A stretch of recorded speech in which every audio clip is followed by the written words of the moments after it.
येत्या 1 नोव्हेंबरला होणाऱ्या मनपा निवडणुकीच्या पार्श्वभूमीवर आता राज्यातले सगळे बडे राजकारणी कल्याण डोंबिवलीत उतरलेत। शिवसेनेच्या उमेदवारांसाठी युवा सेनेचे प्रमुख आदित्य ठाकरेंनी डोंबिवलीत रोड शो केला। भाजपच्या आरोपांकडे लक्ष देण्याची गरज नाही असं सांगताना विरोधकांच्या पायाखालची वाळू घसरत चालल्याचा दावा आदित्य ठाकरेंनी यावेळी केला। भाजपचा सोशल मीडियावर खालच्या पातळीवरचा प्रचार सुरू आहे असा आरोप ठाण्याचे संपर्क प्रमुख एकनाथ शिंदे यांनी केला। तसंच संघर्ष समितीची धनदांडग्यांसाठी स्वार्थीपणाची भूमिका आहे, सेटलमेंटसाठी झालेल्या युतीला जनता भीक घालणार नाही असं एकनाथ शिंदे यांनी झी24 तासशी संवाद साधताना स्पष्ट केलं।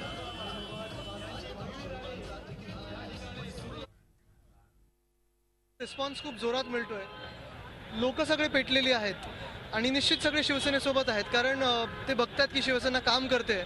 मी गेले 1.5-2 वर्ष येतोय, मधून रस्त्याची कामं आहेत, मग पाण्याचं काम असेल, जे बसेस वगैरे हे बघतातच लोक, बागा चांगले होत आहेत, तर काम आहे। भीती आणि धडकी घेतलेली, त्यामुळे निश्चितपणे शिवसेना विकासाच्या मुद्द्यावर ही निवडणूक लढवते।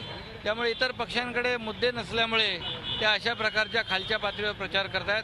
या डोंबिवली कल्याणमधली जनता सुज्ञ आहे, सुसंस्कृत आहे, सुशिक्षित आहे, त्यामुळे काम करणाऱ्या शिवसेनेच्या पाठीशी ही जनता उभी आहे।